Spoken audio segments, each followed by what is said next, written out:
Okay, this is the NearStream. We're using it XLR. This is the best quality sound it can produce. Our signal chain is an ART MPA Gold preamp. It's a tube preamp. From there, we're going to a Clark Technic 1176 KT limiting amplifier. From there, a Focusrite Scarlett rack mount. I don't know what the hell it is, but all the preamps are pretty much the same on every audio interface. They all sound identical. We're going through some pretty decent stuff. It's not like top of the line stuff, but it's all right stuff. I do want to say that this microphone, when it's attached to a table or something that you are in connection with, in contact with, you know, because there's no shock mount. So for instance, like if I'm typing on my thing here, so if I'm typing on my keyboard, which is connected to my monitor, and my monitor stand is connected to my microphone stand, you can hear that stuff. If you're just having a conversation with someone or you're just trying to get your voice heard, that stuff doesn't matter. But this microphone does sound good. We're going to compare it to the Rode NT1 Signature Series. That's their cheapest microphone, and it's very popular. You'll see it on a lot of live streams. You'll see it in a lot of recordings, stuff like that.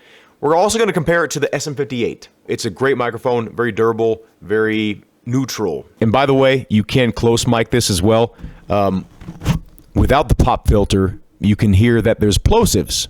You can obviously just like talk away from the diaphragm and still get closer to it without the pop filter. But if you want to talk like directly into it, you're going to need the plosive filter, because it actually helps quite a bit. It's a really nice one actually.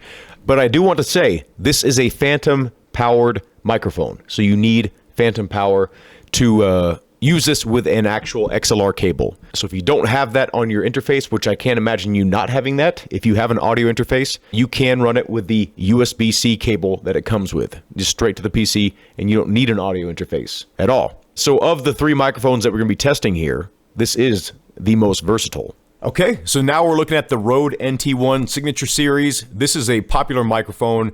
It is a little bit overhyped in the upper range, you know, the higher frequencies, but you know, you can tune that out.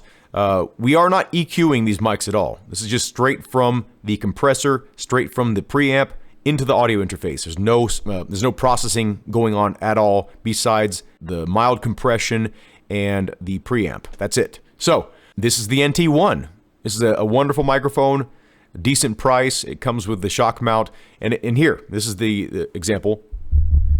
You can still hear it if you're directly hitting the thing, but I'm hitting my mouse thing, hitting my my keyboard stand here. Now I'm typing stuff.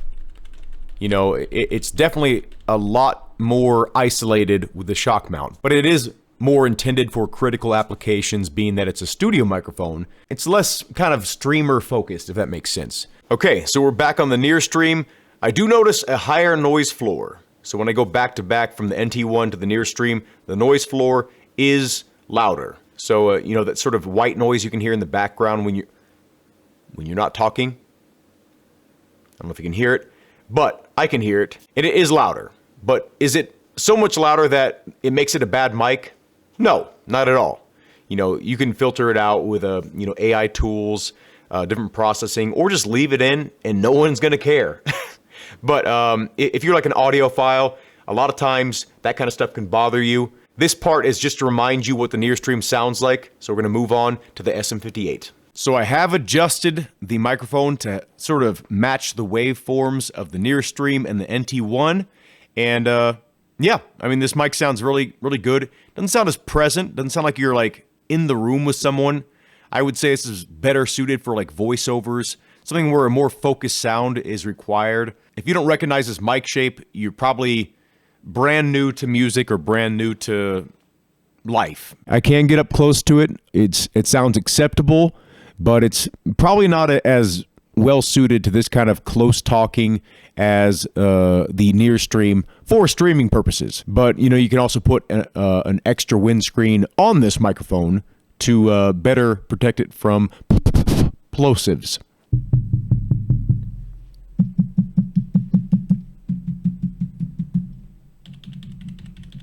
You can, of course, hear the stand, the table, you know, whatever you're attached to through this microphone as well. So we're back on the NearStream. It is a nice sounding mic. You know, you have to take into account budget, your sound goals. What are you actually going to be using this for? If there's going to be a lot of movement, there's going to be a lot of bumping things around, this might not be for you. But if you're going to be stationary, if you're going to be just talking, getting your voice heard on YouTube or whatever streaming platform, this is going to be fine. And you do have the extra flexibility of not needing a USB interface. You don't need to have like dedicated equipment to get your voice heard. And that's nice. It is nice. But if you do have that dedicated equipment, you know, you can use this still. So it has that flexibility. Hopefully this helped. If you're looking at this microphone, I'm comparing it to the two most popular mics, the most popular condenser mic and the most popular dynamic mic. I figured that'd be a good test, see how this microphone stands up against those two giants in the industry. So many studios have an NT1. Every studio has an SM58. I think if you don't, you who are you? Yep, have a good day. Thank you all for watching, and I hope to see you in a future video.